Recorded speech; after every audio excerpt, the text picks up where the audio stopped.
আসসালামু আলাইকুম ওয়া রাহমাতুল্লাহি ওয়া বারাকাতুহু। বিসমিল্লাহ ওয়ালহামদুলিল্লাহ ওয়াসসালাতু ওয়াসসালামু আলা রাসূলিল্লাহ ওয়া আলা আলিহি ওয়া আসহাবিহি ওয়া মান ওয়ালাহ।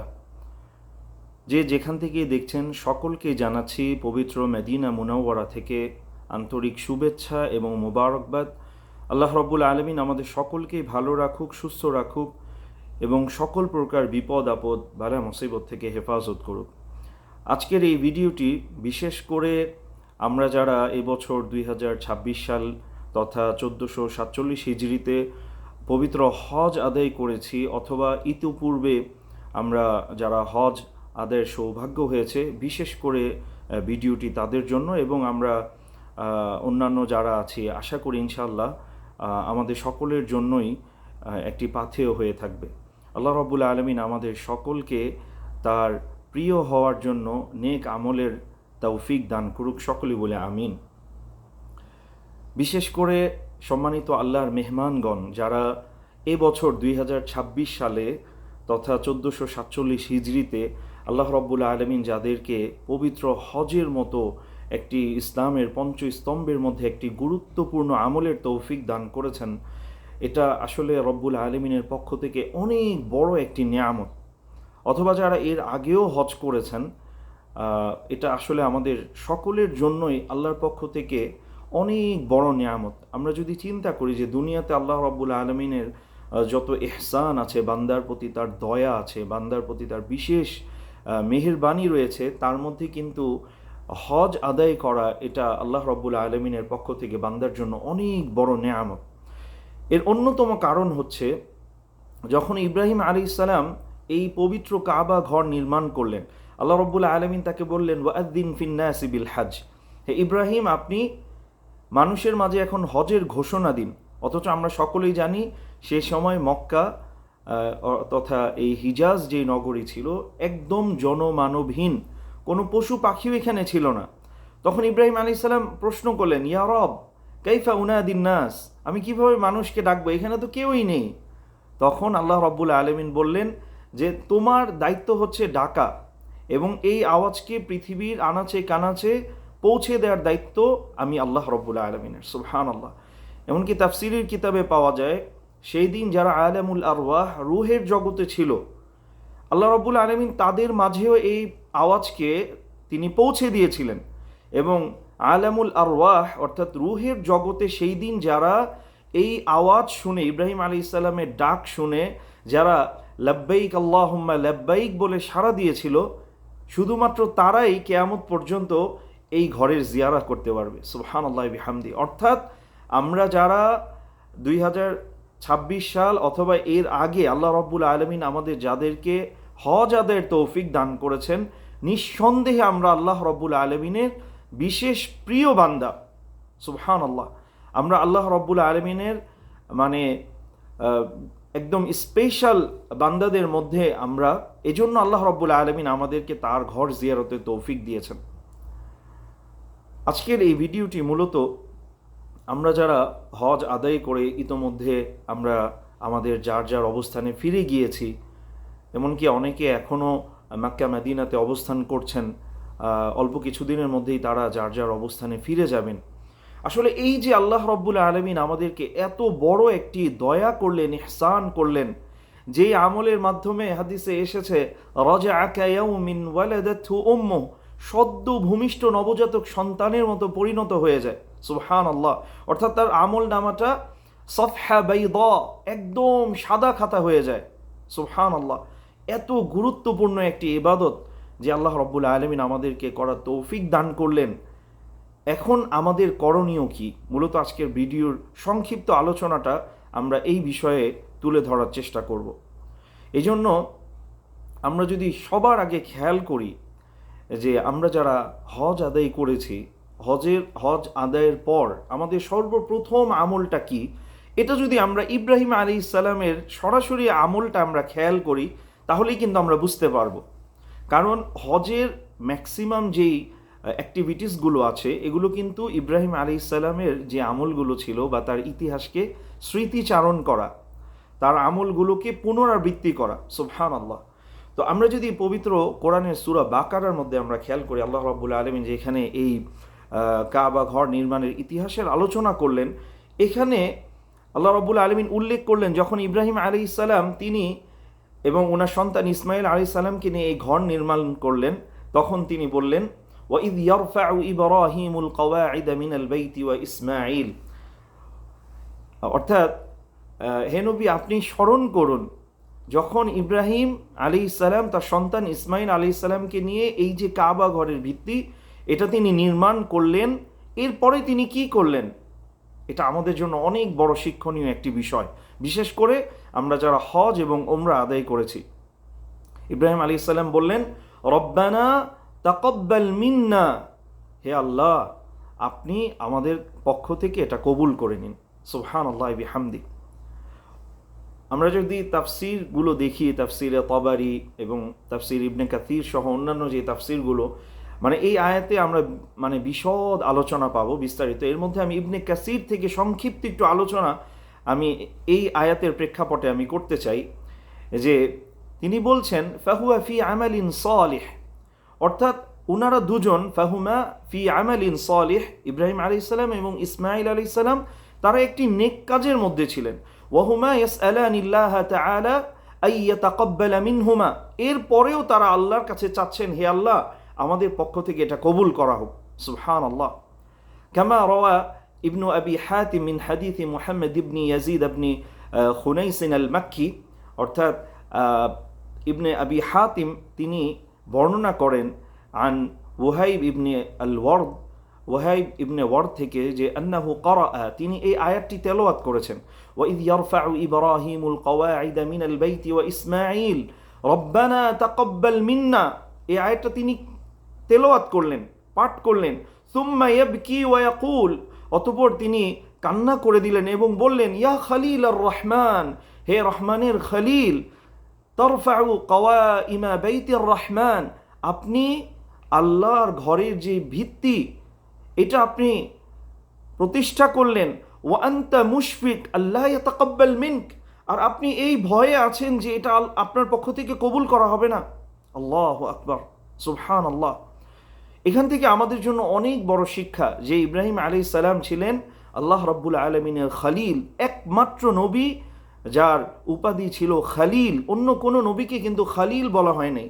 তিনি আল্লাহর কত প্রিয় একজন নবী ছিলেন, যে আল্লাহ রাব্বুল আলামিন তাকে দিয়ে তার এই পবিত্র ঘর পুনর্নির্মাণ করালেন এবং কিয়ামত পর্যন্ত মুসলিম উম্মার জন্য উনার বিভিন্ন অ্যাক্টিভিটিস আল্লাহ রাব্বুল আলামিন কিয়ামত পর্যন্ত সেটা জারি রাখলেন, বিশেষ করে হজ এবং কোরবানির যে বিধানগুলো, আমলগুলো। সুবহানাল্লাহ। এই ইব্রাহিম আলাইহিস সালামের মতো একজন বিশিষ্ট নবী তিনি তার সন্তান ইসমাইল আলাইহিস সালামকে নিয়ে এই ঘর নির্মাণ করার পরে বললেন রব্বানা তাকাব্বাল মিন্না, আল্লাহর নির্দেশে, আল্লাহর দেখিয়ে দেওয়া স্থানে, আল্লাহর হুকুমে তিনি এই ঘর নির্মাণ করেছেন, এরপরেও আল্লাহর কাছে বলছেন রব্বানা তাকাব্বাল মিন্না। আল্লাহু আকবার। এটা এখান থেকে আমাদের সবচেয়ে বড় যে শিক্ষা সেটা হচ্ছে আল্লাহ রাব্বুল আলামিন আমাদের যাদেরকে হজ উমরা করার তৌফিক দান করেছেন, আমাদের কিন্তু আল্লাহ রাব্বুল আলামিন কোনোভাবে এটা সার্টিফাই করেন নাই যে আমার হজটা কবুল হয়ে গিয়েছে, আমার উমরা কবুল হয়ে গিয়েছে। তাই আমি কিন্তু একদম নিশ্চিন্ত হয়ে যেতে পারি না। আমার কাজ হচ্ছে মৃত্যু পর্যন্ত এই দোয়াটা করে যাওয়া, রব্বানা তাকাব্বাল মিন্না ইন্নাকা আনতাস সামিউল আলিম, হে আল্লাহ আপনি আমাদের পক্ষ থেকে কবুল করে নিন, ইন্নাকা আনতাস সামিউল আলিম, নিশ্চয়ই আপনি সব কিছু শুনেন, সব কিছু জানেন। অর্থাৎ আমরা যারা হজ আদায় করেছি আমাদের জন্য একটা বড় দায়িত্ব হয়ে গিয়েছে আল্লাহ যেন আমার হজটা কবুল করেন। এটা হচ্ছে সবচেয়ে বড় দায়িত্ব, আইয়াদউ আল্লাহ সুবহানাহু ওয়া তাআলা লিল কবুল, কবুলের জন্য আল্লাহ যেন আমার আমলটাকে কবুল করেন, এই জন্য সর্বদা আল্লাহর কাছে দোয়া করা। দ্বিতীয় হচ্ছে আল মুদাওয়ামাতু আলা তাআহ ওয়াল ইস্তিকামাতু মা রাব্বিল আলামিন, অর্থাৎ আল্লাহর যেই ইবাদতগুলো আছে, তাআহ তার যে আনুগত্যগুলো আছে, এগুলা উপর সর্বদা ধারাবাহিকভাবে এগুলো আমল করা, ওয়াল ইস্তিকামাতু মা রাব্বিল আলামিন, এবং আল্লাহর সাথে ইস্তিকামাতের সাথে থাকা। এবং এই ক্ষেত্রে সবচেয়ে যেটা গুরুত্বপূর্ণ সেটা হচ্ছে হাফিযু আলা সালাওয়াত ফি জামাআহ মাস্তাতা'তুম, অর্থাৎ সাধ্য অনুযায়ী জামাতে নামাজ আদায়ের ব্যাপারে সচেষ্ট থাকা। এই বিষয়টা আমাদের সবচেয়ে বেশি গুরুত্বপূর্ণ, কারণ আমরা যদি এই নামাজের সাথে জড়িয়ে না থাকি, আমরা আস্তে আস্তে দিন থেকে, ইসলাম থেকে আমরা হারিয়ে যাব। কেননা এই সালাত হচ্ছে রুকনুল ইসলাম, এটা হচ্ছে ইসলামের একটি গুরুত্বপূর্ণ রুকন, পিলার। এবং বলা হয়েছে বাইনার রাজুলি ওয়া বাইনা শিরকি ওয়াল কুফরি তারকুস সালাহ, অর্থাৎ একজন মুমিন আর মুমিন ছাড়া যারা আছে, যারা আল্লাহকে বিশ্বাস করে না, তাদের মধ্যে যে একটা পার্থক্য রয়েছে সেটাই হচ্ছে সালাত। অর্থাৎ যে বান্দা, যে মুমিন, সে সালাত আদায় করবে, মুমিন ছাড়া অন্য যারা রয়েছে এরা সালাত আদায় করবে না। তাই অন্য হাদিসে এসেছে যে মান তারাকা সালাহ ফাকাদ কাফার, যে ইচ্ছাকৃতভাবে সালাত ছেড়ে দিল সে কি করে ফেললো? কুফরি করে ফেললো, মানে সে কাফের হয়ে গেল। নাউযুবিল্লাহি মিন যালিক। এই বিষয়ে আমাদের অনেক অনেক ভয় করতে হবে। এটা কিন্তু আমাদের সবার জন্যই ফরজ। তারপরেও আমরা যারা বিশেষভাবে হজ আদায় করেছি, আল্লাহর এত বড় মহান এক নিয়ামতের আমরা মানে অংশীদার হতে পেরেছি, সৌভাগ্যবান হতে পেরেছি, আমাদের জন্য কিন্তু এটা আরও বেশি গুরুত্বপূর্ণ হয়ে গিয়েছে। অন্য হাদিসে রাসূলুল্লাহ সাল্লাল্লাহু আলাইহি ওয়াসাল্লাম বলেছেন, আল আহদ আল্লাযী বাইনানা ওয়া বাইনাহুম আস-সালাহ ফামান তারাকাহা ফাকাদ কাফার। আল আহদ, আহদ বলা হয় চুক্তি, অর্থাৎ আল্লাহর সাথে আমাদের যে চুক্তি, অঙ্গীকার, সেটা হচ্ছে আস-সালাহ, নামাজ আদায় করা, 5 ওয়াক্ত নামাজ আদায় করা। এটা আল্লাহর সাথে বান্দার একটা অঙ্গীকার নামা, একটা চুক্তি। ফামান তারাকাহা ফাকাদ কাফার, যে এটা ছেড়ে দিল সে কাফের হয়ে গেল। এজন্য আমাদের সালাতের ব্যাপারে সবচেয়ে গুরুত্ব আরোপ করতে হবে এবং বিশেষ করে জামাতের সাথে সালাত আদায়ের চেষ্টা করতে হবে। কারণ রাসূলুল্লাহ সাল্লাল্লাহু আলাইহি ওয়াসাল্লাম বলেছেন, সালাতুল জামাআতি আফদল মিন সালাতিল ফাযযি বি27 দারাজা, অর্থাৎ একাকী সালাত আদায় করার চেয়ে জামাতে সালাত আদায় করা এটা 27 গুণ বেশি মর্যাদা রাখে, 27 গুণ বেশি ফজিলত, সওয়াব। সুবহানাল্লাহি বিহামদি। এই জন্য আমরা অবশ্যই চেষ্টা করব জামাতের সাথে সালাত আদায় করার, এবং অবশ্যই আমরা এই 5 ওয়াক্ত সালাত আমরা আদায় করার চেষ্টা করব। কোনো কারণে যদি আমার সালাত ছুটে যায়, আমরা অবশ্যই সেটা দ্রুত সময়ের মধ্যে কাজা আদায় করে নেওয়ার চেষ্টা করব। কেননা অন্য হাদিসে রাসূলুল্লাহ সাল্লাল্লাহু আলাইহি ওয়াসাল্লাম বলেছেন, মান হাফাযা আলাইহা, অর্থাৎ যে এই সালাতকে সংরক্ষণ করবে, এটাকে হেফাজত করবে, যথাযথভাবে আদায় করবে, এই সালাত কানাত লাহু নূরান ওয়া বুরহানান ওয়া নাজাতান ইয়াউমাল কিয়ামা, এই সালাত তার জন্য নূর হবে, অর্থাৎ আলো হবে, ওয়া বুরহানান, এটা তার জন্য প্রমাণ হবে। সুবহানাল্লাহ, মানে সে যে একজন মুমিন এটা তার জন্য প্রমাণ হিসেবে, মানে তার মৃত্যুর পরে এটা তার জন্য সাক্ষী দিবে। ওয়া নাজাতান ইয়াউমাল কিয়ামা, এবং কিয়ামতের ময়দানে এটা তার নাজাতের একটা কারণ হবে। সুবহানাল্লাহি বিহামদি। পাশাপাশি আল্লাহ রাসূল সাল্লাল্লাহু আলাইহি ওয়াসাল্লাম হাদিসে এটাও বলেছেন, ওয়ামান লাম ইউহাফিজ আলাইহা, আর যে এই সালাত সংরক্ষণ করবে না, এটাকে মানে সে যথাযথভাবে আদায় করবে না, লাম তাকুল লাহু নূর ওয়ালা নাজাত ওয়ালা বুরহান, তার জন্য কোনো আলো হবে না, অর্থাৎ মৃত্যুর পরে তার কবরে কোনো নূর থাকবে না, আলো থাকবে না, তার কোনো প্রমাণ থাকবে না। সে যে একজন মুমিন, সে যে একজন মুসলমান, এটার প্রমাণ কি? সবচেয়ে বড় প্রমাণ হচ্ছে সালাত, অথচ তার তো সালাত নেই, তার কোনো প্রমাণও থাকবে না। নাউযুবিল্লাহি মিন যালিক। ওয়ালা নাজাত, তার কোনো নাজাতও থাকবে না, অর্থাৎ সে জাহান্নাম থেকে নাজাত পাবে না। নাউযুবিল্লাহি মিন যালিক। আল্লাহ রাব্বুল আলামিন আমাদের সবাইকে হেফাজত করুক, সকলেই বলে আমিন। শুধু তাই না, এরপরেও আল্লাহ রাসূল সাল্লাল্লাহু আলাইহি ওয়াসাল্লাম আরও কিছু বলেছেন যেটা আসলে খুবই ভয় হয়। আল্লাহ রাসূল সাল্লাল্লাহু আলাইহি ওয়াসাল্লাম বলেছেন, ওয়া কানা ইয়াউমাল কিয়ামাতি মা'a ফিরআউনা ওয়া হামানা ওয়া কারুনা ওয়া উবাই ইবনে খালফ। নাউযুবিল্লাহি মিন যালিক। এবং তার সে কিয়ামতের ময়দানে ফেরাউন, হামান, কারুন এবং উবাই ইবনে খালফের মতো যারা সবচেয়ে বড় কাফির ছিল, মুনাফিক ছিল, আল্লাহর সবচেয়ে নাফরমান বান্দা ছিল, তাদের সাথে তার কিয়ামতটা হবে। আ'আদানাল্লাহু ওয়া ইয়্যাকুম। আল্লাহ রাব্বুল আলামিন আমাদের সকলকে হেফাজত করুক। এজন্য সম্মানিত আল্লাহর মেহমানগণ, আমরা অবশ্যই, আমরা যেহেতু হজ আদায় করেছি, আমরা আল্লাহর কাছে এসে নিজেকে প্রমাণ করেছি, হে আল্লাহ, আমি আপনার ডাকে সাড়া দিয়ে আপনার কাছে এসেছি, আপনার আনুগত্যকে আমি মাথা পেতে নিয়েছি, আপনি ছাড়া যত এরকম ইলাহ রয়েছে আমি সব কিছুকে বর্জন করেছি, সকল প্রকার শিরিক থেকে আমি নিজেকে মুক্ত করার অঙ্গীকার নিয়েছি। এখন আমি যদি আবার ফিরে গিয়ে শয়তানের ডাকে সাড়া দেই, তাহলে আমার মতো দুর্ভাগা আর কেউ থাকবে না।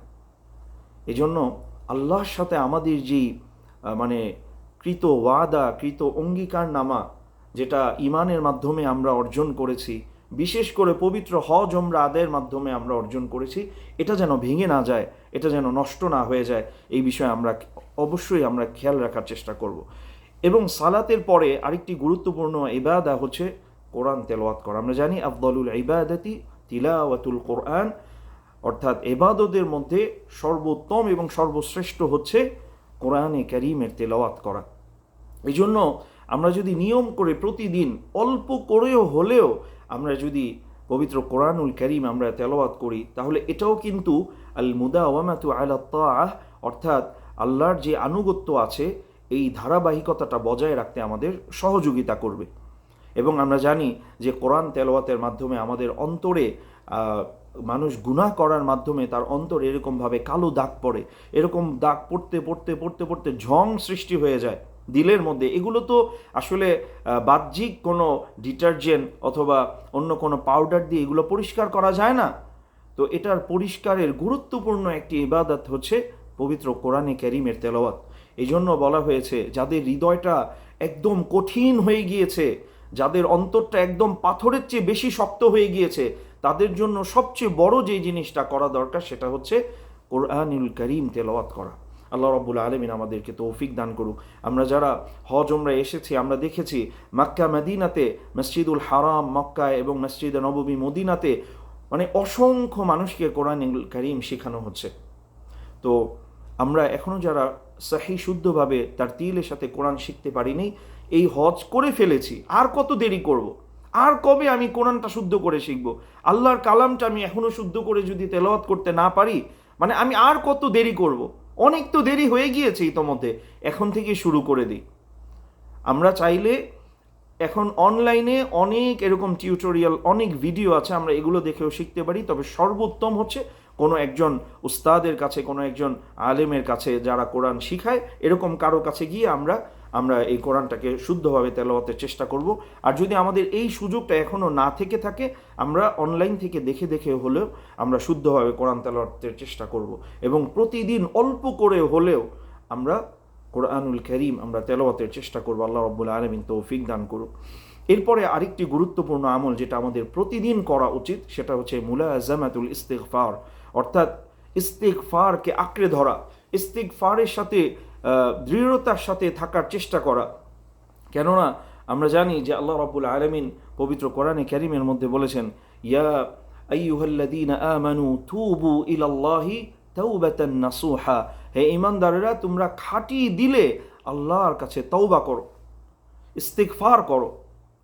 এটা খুবই গুরুত্বপূর্ণ, কেননা রাসূলুল্লাহ সাল্লাল্লাহু আলাইহি ওয়াসাল্লামও তিনি হাদিসের মধ্যে ইরশাদ করেছেন, ইয়া আইয়ুহান নাস, হে মানব জাতি, তুবু ইলাল্লাহ, তোমরা আল্লাহর কাছে তওবা করো, ফাইন্নী আতুবু ফিল ইয়াউমি মিআতা মাররা, অর্থাৎ আমি আল্লাহর কাছে প্রতিদিন 100 বার আমি তওবা করি। অন্য হাদিসে এসেছে আমি প্রতিদিন 70 বারের অধিক আমি আল্লাহর কাছে তওবা করি, ইস্তিগফার করি। এই জন্য প্রতিটি মুমিন, প্রতিটি মুসলমানের জন্য আবশ্যক হচ্ছে ইস্তিগফারকে আঁকড়ে ধরা এবং সর্বদা ইস্তিগফার করা। কারণ আমরা বলতে পারবো না যে কখন আমার দ্বারা গুনাহ হয়ে যাচ্ছে, কখন আমার দ্বারা কবিরা গুনাহ হয়ে যাচ্ছে, কখন আমার দ্বারা এমন কিছু হয়ে যাচ্ছে যার কারণে আল্লাহ এবং তার রাসূল সাল্লাল্লাহু আলাইহি ওয়াসাল্লাম আমার উপর রাগান্বিত হয়ে যাচ্ছে।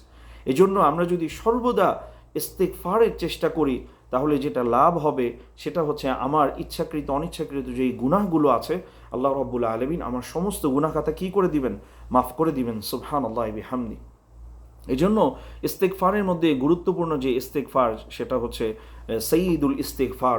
আমরা এই আমলটা করতে পারি সকাল এবং সন্ধ্যাবেলা। হ্যাঁ, এটা বুখারী শরীফ সহ বিভিন্ন হাদিসের কিতাবে এসেছে। আল্লাহুম্মা আনতা রব্বি লা ইলাহা ইল্লা আন্ত খলাকতানি ওয়া আনা আবদুক ওয়া আনা আলা আহদিকা ওয়া ওয়া'দিকা মাস্তাতা'ত আউযু বিকা মিন শাররি মা সানা'ত আবুউ লাকা বিনি'মাতিকা আলাইয়া ওয়া আবুউ বিযামবি ফাগফিরলি ফাইন্নাহু লা ইয়াগফিরুয যুনুবা ইল্লা আন্ত। এত সুন্দর এটার অর্থ অনুবাদ।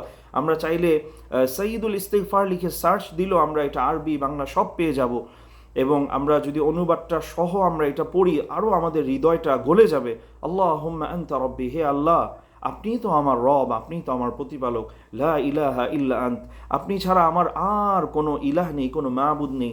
খলাকতানি ওয়া আনা আবদুক, আপনিই তো আমাকে সৃষ্টি করেছেন আর আমি তো আপনার বান্দা। ওয়া আনা আলা আহদিকা, আমি আপনার অঙ্গীকারের উপরেই রয়েছি। ওয়া আনা আলা আহদিকা ওয়া ওয়া'দিকা, এবং আপনার যে ওয়াদা আছে এটার উপরে আছি। মাস্তাতা'ত, আমার সাধ্য অনুযায়ী আপনার অঙ্গীকার, আপনার যে ওয়াদা এটার উপর আমি অবিচল থাকার চেষ্টা করছি। আউযু বিকা মিন শাররি মা সানা'ত, আমি যে অন্যায়গুলো করছি, ভুলগুলো করছি, অনিষ্ট কাজগুলো যে করছি, এই খারাপ কাজের অনিষ্ট থেকে আমি আপনার কাছে আশ্রয় চাচ্ছি। আবুউ লাকা বিনি'মাতিকা আলাই, হে আল্লাহ আপনি যে আমার উপর নিয়ামত দিয়েছেন, আপনার সমস্ত নিয়ামতের কথা আমি স্বীকার করছি। বিশেষ করে হে আল্লাহ, আপনি যাদেরকে আপনি হজ আদায়ের তৌফিক দান করেছেন, এত বড় নিয়ামত, আমি যদি এটা বলার সময় এই জিনিসটা চিন্তা করি যে ইয়া আল্লাহ আপনি আমাকে এত বড় একটি নিয়ামতের তৌফিক দিয়েছেন, পৃথিবীর কোটি কোটি মুসলমান এই ঘরটা জিয়ারতের জন্য দিনের পর দিন চোখের পানি ফেলছে, তাহাজ্জুদে উঠে তারা চোখের পানি ফেলছে, এই সকল মুমিনদের মধ্যে আপনি আমাকে বাছাই করেছেন, আপনার ঘর জিয়ারতের তৌফিক দিয়েছেন। আল্লাহ আমি আপনার এই নিয়ামত সহ সমস্ত নিয়ামতের আমি স্বীকার করছি। ওয়া আবুউ বিযামবি, পাশাপাশি আমার অনেক গুনাহ রয়েছে, আমার অনেক অপরাধ রয়েছে, আমার অনেক ভুল রয়েছে, এই সব কিছু আমি কি করছি হে আল্লাহ আমি স্বীকার করছি। ফাগফিরলি, আপনি আমাকে ক্ষমা করে দিন। ফাইন্নাহু লা ইয়াগফিরুয যুনুবা ইল্লা আন্ত, কারণ হচ্ছে আপনি ছাড়া তো আর কেউ নেই যে আমার এই গুনাহগুলো ক্ষমা করবে। আমরা দুনিয়াতে যখন একটা মানুষের কাছে যাই, কোনো বিপদে পড়ে তার আমরা দ্বারস্থ হই, আমরা যদি তার কাছে আমরা সহযোগিতা না পাই আমরা আরেকজনের কাছে যেতে পারি। অনেক সময় একটি সন্তান সে তার মার কাছে যায় তার কোনো আবদারের জন্য, মা যদি সেটা পূরণ করতে না পারে সে বাবার কাছে যায়, বাবাও যদি পূরণ করতে না পারে দাদা দাদুর কাছে যায়, নানা নানুর কাছে যায়, অর্থাৎ তার যাওয়ার অনেক জায়গা থাকে। কিন্তু ইয়া আল্লাহ আপনি তো একমাত্র আমাদের মালিক গুনাহ ক্ষমা করার, আপনি ছাড়া তো আর কেউ নাই যে আমাদের গুনাহ ক্ষমা করবে। ফাগফিরলি ফাইন্নাহু লা ইয়াগফিরুয যুনুবা ইল্লা আন্ত, তাই হে আল্লাহ আপনি আমাদের গুনাহ খাতাগুলো মাফ করে দেন। তো এই জন্য আমরা বিশেষ করে ফজরের সালাতের পরে এবং মাগরিবের সালাতের পরে আমরা এই সাইয়্যিদুল ইস্তিগফার পড়ার চেষ্টা করব নিয়মিত প্রতিদিন। কেননা হাদিসে এসছে কেউ যদি সকালবেলা এই সাইয়্যিদুল ইস্তিগফার পড়ে এবং সে সন্ধ্যার আগে মৃত্যুবরণ করে আল্লাহ রাব্বুল আলামিন তাকে জান্নাতি হিসাবে কবুল করবেন, সুবহানাল্লাহি বিহামদি। এবং কেউ যদি মাগরিবের পরে এটা পাঠ করে, সে যদি রাতের বেলা ইন্তেকাল করে তা আল্লাহ রাব্বুল আলামিন তাকে জান্নাতের জন্য কবুল করবে, সুবহানাল্লাহ। আল্লাহ রাব্বুল আলামিন এই আমলগুলো আমাদেরকে মানে প্রতিদিন নিয়মিত আমলের তৌফিক দান করুক সকলে বলে আমিন। এরপরে আরেকটি গুরুত্বপূর্ণ যে বিষয় সেটা হচ্ছে আত-তাজান্নুব মিনাদ যুনুবি ওয়াল মাআসি, যত ধরনের গুনাহ রয়েছে এবং আল্লাহর অবাধ্যচারণ রয়েছে এই সব কিছু থেকে নিজেকে সাধ্যমতো বিরত রাখতে হবে। এটা খুবই ইম্পর্টেন্ট। আমরা যারা বিশেষ করে হজ আদায় করেছি এই বছর বা এর আগে, আমরা যারা আল্লাহর মেহমান হয়েছি, এটা চারটাখানি কথা, আল্লাহর মেহমান হওয়া, ওয়াফদুল্লাহ, আল্লাহর প্রতিনিধি হওয়া, সুবহানাল্লাহ। এই যে এই বিশেষ বিশেষ শব্দগুলো দেখবেন আর কারো ব্যাপারে বলা হয় না। দয়ুফুর রহমান, দয়ুফুল্লাহ, আল্লাহর মেহমান, রহমানের মেহমান, ওয়াফদুল্লাহ, আল্লাহর প্রতিনিধি। এই বিশেষ যেই এই টাইটেলগুলো আছে এগুলো বিশেষ করে যারা হজ আদায় করেছে, যারা হাজি সাহেব রয়েছে, আসলে তাদের ক্ষেত্রেই এই শব্দগুলো প্রয়োগ করা হয়। অর্থাৎ অনেক বড় একটা নিয়ামত আমরা দুনিয়াতেই আমরা পেয়েছি আল্লাহর পক্ষ থেকে, এই জন্য এটা যেন নষ্ট না হয়ে যায়, এটা যেন আমি হারিয়ে না ফেলি। এই বিষয়ে সবচেয়ে গুরুত্বপূর্ণ হচ্ছে হজ আদায়ের পরে সাধ্য অনুযায়ী গুনাহ এবং মাসিয়া এই ধরনের কাজ থেকে আমাদের বিরত থাকতে হবে। কেননা রাসূলুল্লাহ সাল্লাল্লাহু আলাইহি ওয়াসাল্লাম বলেছেন, মান হাজ্জা লিল্লাহ ফালাম ইয়ারফুথ ওয়ালাম ইয়াফসুক রাজা'a কায়াউমিন ওয়ালাদাতহু উম্মু।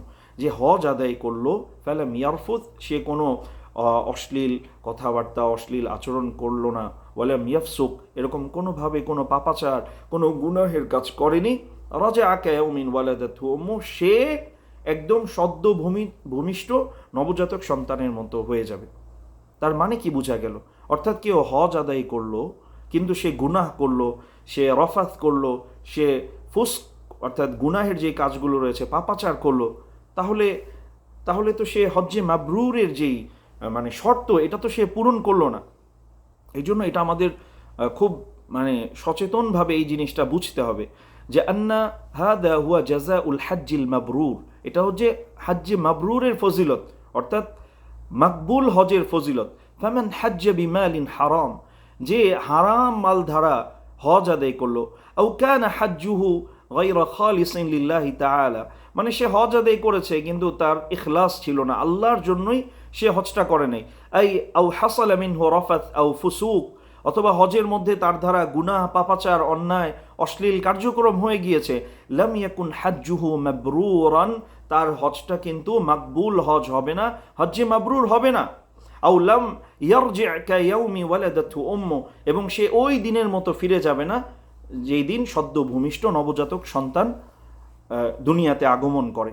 অর্থাৎ আমরা যখন ফজিলতের কথাগুলো শুনি, আলহামদুলিল্লাহ আমাদের ভিতরে একটা প্রশান্তি আসে, কিন্তু এই ফজিলতটা অর্জন করার জন্য যে শারাইতগুলো আছে, শর্তগুলো রয়েছে, রিকোয়ারমেন্টসগুলো আছে, আমরা এগুলার ব্যাপারে মানে আমরা অসচেতন থাকি অথবা আমরা গাফলতি করি।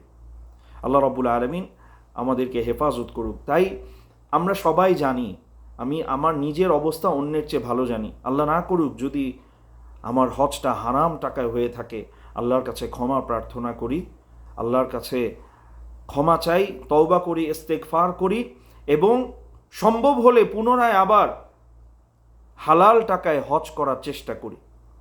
অথবা আমরা যারা হজ আদায় করেছি, এখনও আমার কাছে অনেক মানুষের দেনা পাওনা রয়ে গিয়েছে, আমি এখনও বান্দার হক পরিপূর্ণভাবে আদায় করি নাই, আমার বোনরা এখনও আমার সম্পত্তি পায়, তা বোনদের সম্পত্তি আমি বুঝিয়ে দিইনি, আমার মানে অন্যের যে হকগুলো আছে আমি এগুলো যথাযথভাবে আদায় করিনি, যদি এখনও আমরা হজ করে আমরা যার যার অবস্থানে ফিরে যাই, খুব দ্রুত এগুলো আমরা মিটমাট করে ফেলি। আমরা জানি না কবে আমাদের ইন্তেকাল হয়ে যাবে, আমরা জানি না কবে আমার মালাকুল মাউত এসে আমার জানটা কবজ করে ফেলবে। আমি যে হজ আদায় করলাম, আল্লাহর কাছে ক্ষমা চাওয়ার সুযোগ পেলাম, কিন্তু এখনও আমি বান্দার হক আদায় করছি না, তাহলে কিন্তু আমি এটা নিশ্চিতভাবে বলতে পারি না যে কখন আমার মৃত্যু এসে যাবে এবং সেই যে বান্দার যে হকগুলো আছে এগুলো আমার দ্বারা আদায় করা হবে না। এই জন্য আল্লাহ রাব্বুল আলামিন এখনও আমাদেরকে সুযোগ দিয়ে রেখেছেন, আমরা অতি দ্রুত যদি কোনো বান্দার হক থেকে থাকে, কেউ যদি আমার কাছ থেকে টাকা পেয়ে থাকে, অথবা আমি যদি কারো জায়গা সম্পত্তি আত্মসাৎ করে থাকি, এটা আমরা যারা আছি স্বাভাবিকভাবে এটা সবার জন্য সর্ব অবস্থায় খুবই গুরুত্বপূর্ণ, কিন্তু বিশেষ করে আমরা যারা হজ আদায় করেছি, আমরা এই বিষয়টাকে আরও বেশি গুরুত্ব দিব, আরও বেশি গুরুত্ব দিয়ে যাদের হক রয়েছে, জায়গা সম্পত্তির মধ্যে যদি বোনদের, ফুফুদের হক থাকে, এরকমভাবে অনেকে তো অনেক ভাইয়ের জায়গা সম্পত্তিও আত্মসাৎ করে রাখে, তো এই ধরনের কাজগুলো বা অন্য অন্যায়ভাবে যদি আমি এরকমভাবে আরও কারো টাকা পয়সা অথবা তার জায়গা সম্পত্তি আত্মসাৎ করে থাকি, এগুলো দ্রুত আমি দিয়ে দেওয়ার চেষ্টা করব। অথবা কেউ যদি আমার কাছ থেকে টাকাও পেয়ে থাকে, অর্থাৎ আমি কারো কাছ থেকে ঋণ নিয়েছি কিন্তু আমি সেটা পরিশোধ করছি না, খুব দ্রুত আমি এটা করে দেওয়ার চেষ্টা করব। কেননা কোরআন এবং হাদিসের ভাষ্য অনুযায়ী বান্দার সাথে আল্লাহর যে সম্পর্ক, মানে অর্থাৎ আল্লাহর যে হকগুলো আছে আল্লাহ সেগুলো মাফ করে দিবেন, কিন্তু বান্দার সাথে সম্পৃক্ত যেই হকগুলো আছে হাদিসে বিভিন্ন জায়গায় এসেছে আল্লাহ রাব্বুল আলামিন সেটা মাফ করবে না। অর্থাৎ এটা বোঝানো হয়েছে তুমি বান্দার হক মেরে দিয়ে তুমি হজ করে তুমি জান্নাতে চলে যাবা, এটা সম্ভব না। তুমি সরকারি কর্মকর্তা, তুমি সুদ খেয়ে, ঘুষ খেয়ে তুমি এরকমভাবে সম্পদের পাহাড় বানিয়ে প্রতি বছর বছর হজ করবা আর তুমি ক্ষমা পেয়ে যাবা, এত সহজ না। তুমি এরকমভাবে অসংখ্য জনপ্রতিনিধি হয়ে, রাজনৈতিক ব্যক্তিত্ব অর্জন করে, এমপি হয়ে, মন্ত্রী হয়ে জনগণের সম্পদ, অনেক ইয়াতিমের সম্পদ, অনেক নারীর সম্পদ আত্মসাৎ করে তুমি প্রতি বছর এসে এসে হজ আদায় করবে আর তুমি ক্ষমা পেয়ে জান্নাতে চলে যাবে, এত সহজ না। হাদিসে এসেছে ইন্নাল্লাহ তাইয়্যিব লা ইয়াকবালু ইল্লা তাইয়্যিবা, আল্লাহ রাব্বুল আলামিন পবিত্র, তিনি পবিত্রতা ছাড়া অন্য কোনো কিছু গ্রহণ করে না। ভাই দোস্ত বুজুর্গ, আমরা এই বিষয়টাতে সবচেয়ে বেশি গুরুত্ব দিব। আমরা আসলে এমন কাজগুলোতে আমরা গুরুত্ব দেই, অনেক আমি ইবাদত করছি, অনেক আমি মানুষকে দান করছি, কিন্তু অন্যদিকে আমি আমি মানুষের কাছ থেকে আমি ঘুষ খাচ্ছি, আমি ব্যাংকে টাকা রেখে আমি সুদ খাচ্ছি, আমি এরকমভাবে মানুষের অর্থ আত্মসাৎ করছি, কি লাভ হলো? এজন্য সবার আগে আমাকে গুনাহ থেকে বাঁচতে হবে। বিশেষ করে জুলুম, অত্যাচার, অন্যের সম্পদ গ্রাস করা, এই ধরনের গুনাহ থেকে আগে আমার নিজেকে সেভ করতে হবে। এরপরে হচ্ছে আমার নিজের ব্যক্তিগত যে গুনাহ আছে এগুলো থেকেও কি করতে হবে, আমার বাঁচতে হবে। ওয়াদারু যাহিরাল ইসমি ওয়া বাতিনা, বাহ্যিক এবং অভ্যন্তরীণ সমস্ত গুনাহ থেকে তোমরা নিজেদেরকে বিরত রাখো, সবকিছু ছেড়ে দাও। আল্লাহ রাব্বুল আলামিন তৌফিক দান করুক। এই জন্য আমরা এই বিষয়টাতে খেয়াল রাখবো। পাশাপাশি হাজ্জে মাবরুর, এটা কি এই বিষয়ে বলা হয়েছে? ফাকিল বলা হয় হুয়াল্লাযী লা রিয়া ফীহি ওয়ালা সুমআ, অর্থাৎ এমন হজ যেটার মধ্যে কোনো রিয়া থাকবে না, লৌকিকতা থাকবে না, ওয়ালা সুমআ, এরকমভাবে মানুষকে শোনানো, মানুষকে জানানোর কোনো উদ্দেশ্য থাকবে না, ওয়ালা রাফাতা ফীহি ওয়ালা ফুসুক, কোনো অশ্লীল এরকমভাবে পাপাচারমূলক কোনো গুনাহ এই হজের মধ্যে থাকবে না। ওয়ায়াকুনু বিমালিন হালাল, এবং হজটা হালাল সম্পদ ধারা হতে হবে। আল্লাহ রাব্বুল আলামিন আমাদেরকে বুঝার তৌফিক দান করুক। যেহেতু আমরা হজ করেছি, অনেক কিছু বুঝতে পেরেছি, আল্লাহর অনেক নিয়ামত নিজের চোখ দিয়ে আমরা দেখতে পেরেছি। আল্লাহর ঘর, আরাফা, মিনা, মুজদালিফা, রাসূলুল্লাহ সাল্লাল্লাহু আলাইহি ওয়াসাল্লামের মদিনা, রওযা, রিয়াদুল জান্নাহ, অসংখ্য পৃথিবীর সর্বশ্রেষ্ঠ পবিত্রতম জায়গাগুলো আল্লাহ রাব্বুল আলামিন নিজের চোখ দিয়ে আমাদেরকে দেখার তৌফিক দিয়েছেন। এই জায়গাগুলোতে অবস্থান করার তৌফিক দিয়েছেন। এই জায়গাগুলোতে এসে আল্লাহর জিকির করার তৌফিক দিয়েছেন, লাব্বাইক আল্লাহুম্মা লাব্বাইক বলার তৌফিক দিয়েছেন। সুতরাং আমি কিন্তু এখন আগের মতো নই যে আমি অন্য 10 জন যেরকমভাবে যা খুশি তা করছে, আমি কিন্তু সেটা করতে পারি না। অবশ্যই আমার অন্যায় এবং অপরাধ এবং অত্যাচারমূলক যে কাজগুলো আছে এগুলো থেকে আমাদেরকে বেঁচে থাকতে হবে। আল্লাহ রাব্বুল আলামিন তৌফিক দান করুন। শুধু তাই না, ওয়াকালা বা'দু আহলিল ইলম, অসংখ্য এরকমভাবে আহলে ইলম যারা রয়েছেন, উলামা ইকরাম রয়েছেন, তারা বলেছেন ইন্নাল হাজ্জাল মাবরুরা, নিশ্চয়ই হজ্জে মাবরুর হচ্ছে হুয়াল মাকবুল, অর্থাৎ যেটা আল্লাহ রাব্বুল আলামিন কবুল করেছেন সেই হজকে হজ্জে মাবরুর বলা হয়। ওয়া আলামাতু কবুলিহি, এবং এই যে হজটা কবুল হয়েছে কিনা এটার একটা সাইন, এটার একটা আলামত হচ্ছে আল্লাহ ইউআউইদাল আবদু মাসিয়াতা রাব্বিহি তাআলা, অর্থাৎ হজ করে আসার পরে বান্দা আবার পুনরায় সে মাসিয়াতের দিকে ফিরে যাবে না, আল্লাহর অবাধ্যচারণের দিকে ফিরে যাবে না। এটা হচ্ছে হজ কবুল হওয়ার একটা বড় শর্ত। অর্থাৎ আমার হজ কবুল হলো কি হলো না, আমার হজটা হজ্জে মাবরুর হলো কি হলো না, এটা আমার কাউকে প্রশ্ন করার দরকার নেই। আমি আমার নিজেকেই আমি জিজ্ঞেস করি, হজের পরে আমি কি গুনার দিকে আবার ফিরে গিয়েছি, নাকি আমি নিজেকে গুনাহ থেকে বিরত রেখেছি? আল্লাহ রাব্বুল আলামিন আমাদেরকে বুঝার তৌফিক দান করুক। আমাদের বাংলাদেশে এরকম দেখা যায়, বিশেষ করে বিয়ের অনুষ্ঠানগুলোর মধ্যে অনেক হাজি সাহেব এবং হাজি সাহেবারা দেখা যায় যে তাদের সন্তানের বিয়ে হচ্ছে, বিয়ের মধ্যে এরকমভাবে ডিজে কনসার্ট সহ আরও বিভিন্ন গান বাদ্যর আয়োজন, নাউযুবিল্লাহি মিন যালিক। হাজি সাহেবা ওনার ছেলে এবং মেয়ের বিয়েতে ওনার বাড়িতে এই কাজগুলো হচ্ছে। আস্তাগফিরুল্লাহ আল আযীম। শুধু তাই না, এরকমভাবে অনেক হাজি সাহেবাদেরকে দেখা যায় বিয়ের অনুষ্ঠানগুলোতে এই গান বাদ্যর আসরে তারা উপস্থিত আছেন, নাউযুবিল্লাহ। এমনকি অনেকে এই ধরনের অনুষ্ঠানগুলোতে নাচানাচি পর্যন্ত করছেন। আল্লাহ রাব্বুল আলামিন এই ধরনের ভয়াবহ গুনাহ থেকে আমাদের সবাইকে হেফাজত করুক, সকল মুমিন বান্দাদেরকে হেফাজত করুক।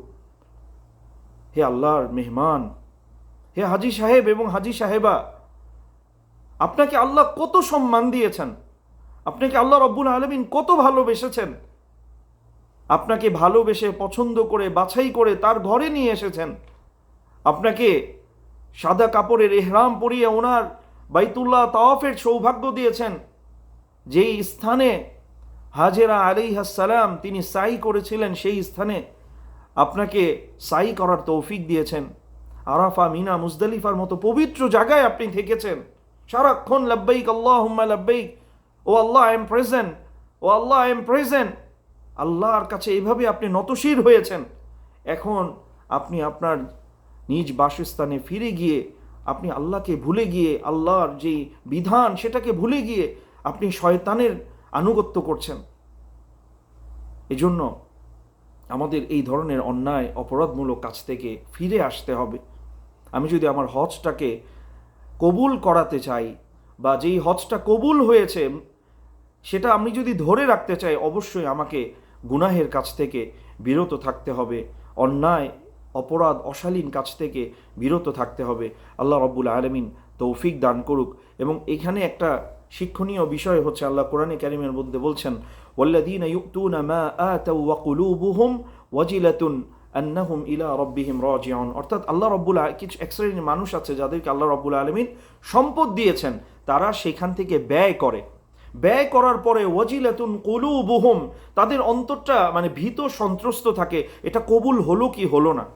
এই আয়াতের ব্যাখ্যায় আয়েশা সিদ্দিকা রাদিয়াল্লাহু তাআলা আনহা তিনি রাসূলুল্লাহ সাল্লাল্লাহু আলাইহি ওয়াসাল্লামকে জিজ্ঞেস করেছেন, সাআলতু রাসূলুল্লাহ সাল্লাল্লাহু আলাইহি ওয়াসাল্লাম আন হাযিহিল আয়া, আমি এই আয়াত সম্পর্কে রাসূলুল্লাহ সাল্লাল্লাহু আলাইহি ওয়াসাল্লামকে জিজ্ঞেস করেছিলাম যে ওয়াল্লাযীনা ইউতুনা মা আতাউ ওয়া কুলুবুহুম ওয়াজিলা, যে তারা দান সদকা করার পরেও তাদের অন্তরটা ভীত সন্ত্রস্ত থাকে। এই যে এই শ্রেণীর মানুষটা কারা?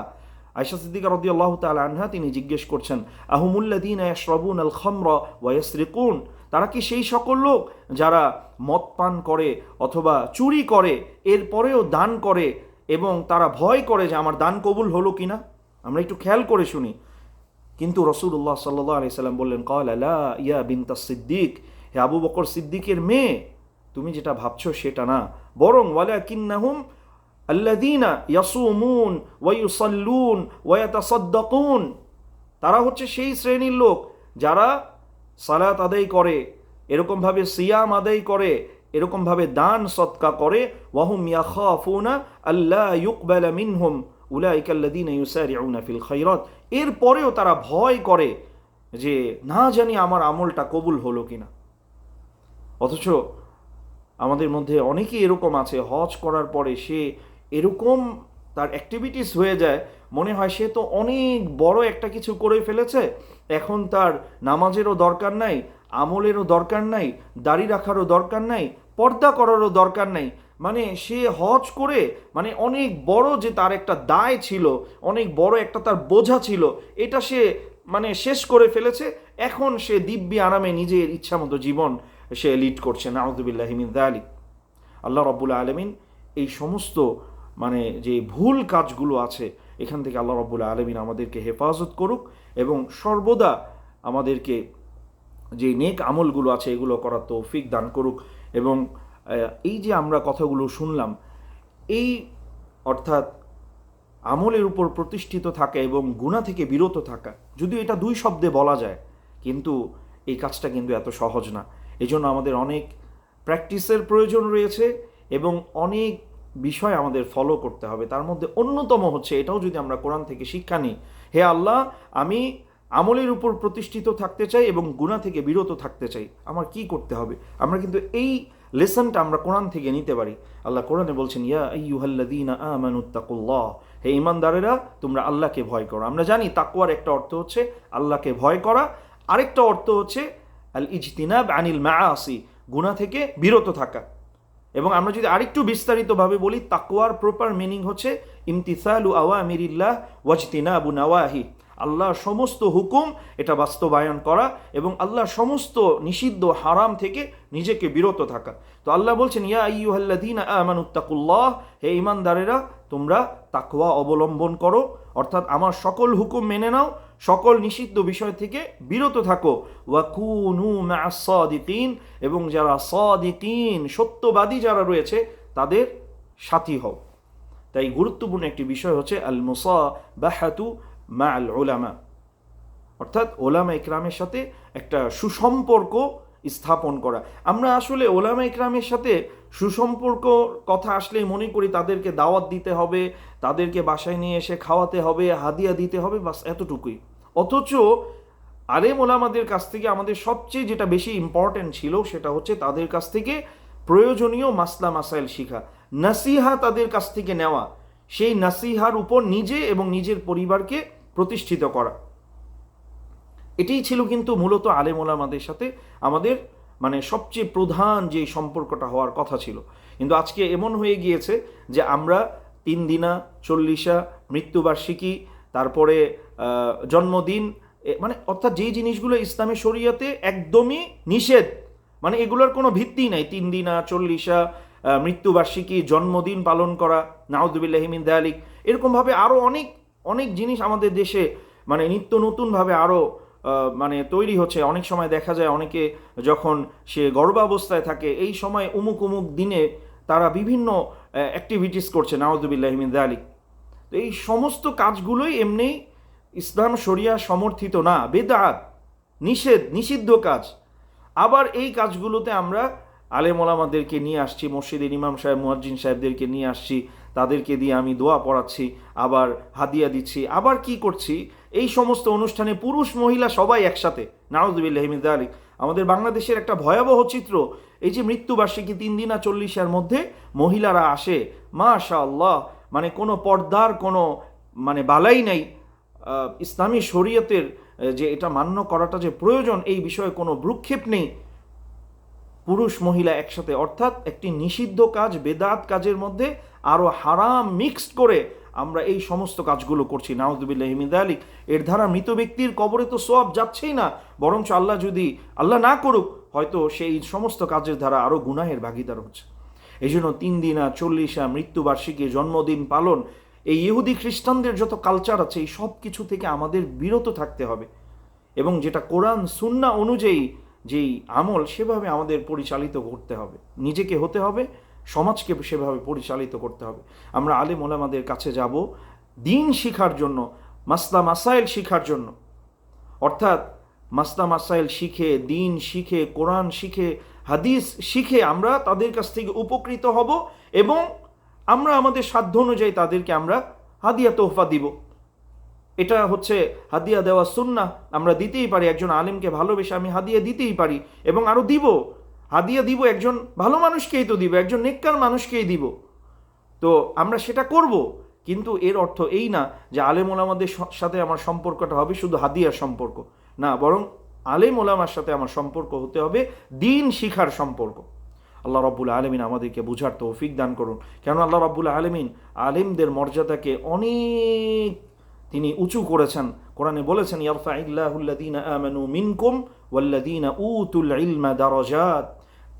আল্লাহ রাব্বুল আলামিন তোমাদের মধ্য থেকে যারা ঈমানদার তাদের মর্যাদাকে আল্লাহ রাব্বুল আলামিন বাড়িয়ে দিয়েছেন। ওয়াল্লাযীনা উতুল ইলমা দারাজাত, আর যারা জ্ঞানী, যাদের ইলম রয়েছে তাদের জন্য রয়েছে মানে অসংখ্য মর্যাদা। দারাজাত, কত দারাজাত, এটা আল্লাহ রাব্বুল আলামিন ভালো জানে। তাদের মর্যাদা, শ্রেষ্ঠত্ব কত বেশি, কত ঊর্ধ্বে, এটা আল্লাহ রাব্বুল আলামিনই ভালো জানেন। আর রাসূলুল্লাহ সাল্লাল্লাহু আলাইহি ওয়াসাল্লাম হাদিসের মধ্যে বলেছেন, ইন্নাল্লাহা ওয়া মালাইকাতাহু ওয়া আহলাস সামাওয়াতি ওয়াল আরদ হাত্তা আন-নামলাতা ফি হুজরিহা ওয়া হাত্তা আল-হুতা লা ইউসাল্লুনা আলা মুআল্লিমিন নাসিল খায়র। অর্থাৎ নিশ্চয়ই আল্লাহ রাব্বুল আলামিন এবং ফেরেশতা ওয়া আহলুস সামাওয়াতি ওয়াল, আসমান এবং জমিনের মধ্যে এরকম যা কিছু রয়েছে, যত প্রাণী রয়েছে, এমনকি আরও আল্লাহ রাসূল সাল্লাল্লাহু আলাইহি ওয়াসাল্লাম মানে আরও বিশদভাবে বর্ণনা করছেন, হাত্তা নামলাতা ফি হুজরিহা, গর্তে যে ছোট ছোট পিঁপড়া রয়েছে এরাও, ওয়া হাত্তাল হুতা, অন্য রিওয়ায়াতে এসেছে ওয়া হাত্তাল হুতা ফিল বাহর, অর্থাৎ সমুদ্রে যে মাছ রয়েছে, লা ইউসাল্লুনা আলা মুআল্লিমিন নাসিল খায়র, তারা একজন ভালো যে শিক্ষক রয়েছে, মুআল্লিম রয়েছে, তার জন্য রহমতের দোয়া করে। সুবহানাল্লাহি বিহামদিহি।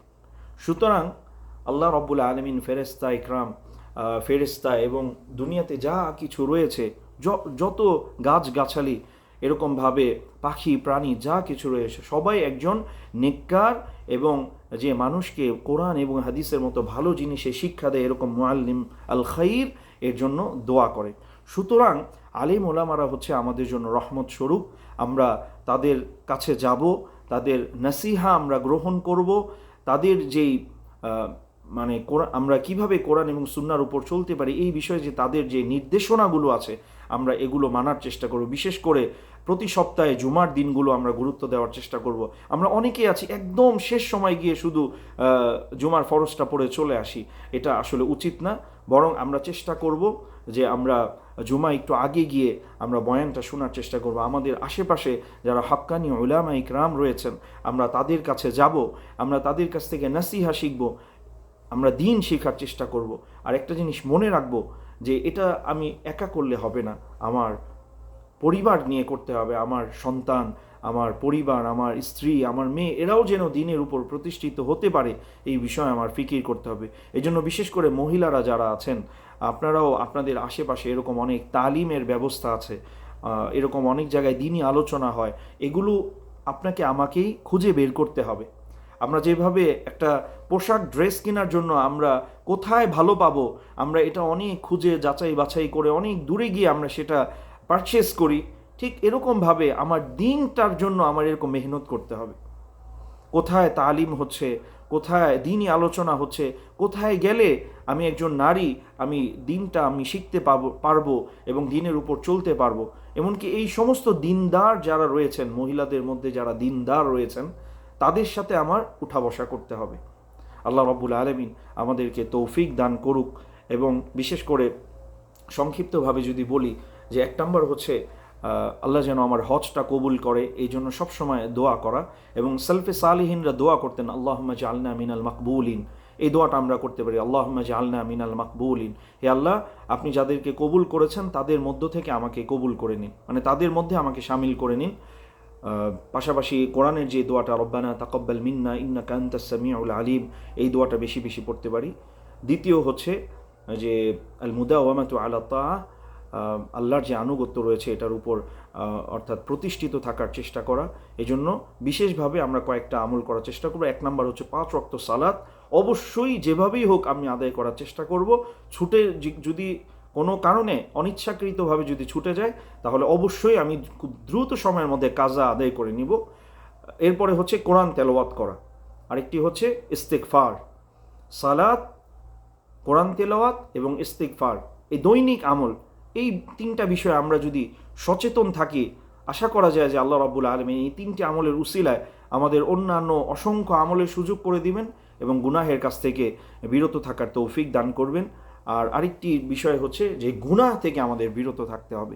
ইবাদত আমি অনেক বেশিও যদি করতে না পারি, গুনাহ থেকে আমাকে বিরত থাকতে হবে। বিশেষ করে যেই গুনাহগুলোর ব্যাপারে কোরআন এবং হাদিসে ভয়াবহ আযাবের কথা এসেছে, যেগুলো খুব নিষিদ্ধভাবে হারাম এবং আল্লাহ যেই গুনাহগুলোর ব্যাপারে তিনি লানত করেন এরকম, এবং সম্মিলিত যেই গুনাহগুলো হয় নাচ গান, গুনাহের যে আসরগুলো আছে, এই সমস্ত বিষয় থেকে আমরা বিরত থাকার চেষ্টা করব। আল্লাহ রাব্বুল আলামিন আমাদের সবাইকে তার প্রিয় বান্দা হওয়ার তৌফিক দান করুক। আল্লাহ রাব্বুল আলামিনের হুকুমগুলো সাধ্য অনুযায়ী আদায়ের তৌফিক দান করুক এবং গুনাহের কাজগুলো থেকে আমাদের সবাইকে বিরত থাকার তৌফিক দান করুক। আমরা নিজেরাও দিনের উপর চলার চেষ্টা করব এবং আমার পরিবার পরিজন বন্ধু বান্ধব তারাও কিভাবে দিনদার হতে পারে সেই চেষ্টা করব। বিশেষ করে আমরা যারা হজ করেছি, হজের যে শান্তি আমরা অনুভব করেছি, আমরা চাইলে কিন্তু পারি আমার বন্ধু বান্ধব আত্মীয় স্বজনের মধ্য থেকে এখনও যারা হজ করেনি তাদেরকে কিন্তু আমি আমার এই ভালো ভালো অনুভূতিগুলো আমি প্রকাশ করতে পারি। এরকমভাবে যারা হজ আদায়ের পরে অনেক দিক থেকে আমরা উপকৃত হয়েছি, এই কথাগুলোও কিন্তু আমরা আমাদের আত্মীয় স্বজন কাছের মানুষদেরকে আমরা এটা বলতে পারি। হতে পারে আমার এই কথার দ্বারা সে প্রভাবিত হবে, সে হজ করবে এবং সে হজ আদায়ের সমস্ত সওয়াবগুলো আমি পেয়ে যাব। সুবহানাল্লাহি বিহামদি। আল্লাহ রাব্বুল আলামিন আমাদের সবাইকে একমাত্র তার সন্তুষ্টির জন্য এবং জান্নাতের জন্য কবুল করুক। আমিন। ওয়া আখিরু দাওয়ানা আনিল হামদুলিল্লাহি রাব্বিল আলামিন। আসসালামু আলাইকুম ওয়া রাহমাতুল্লাহি ওয়া বারাকাতুহু।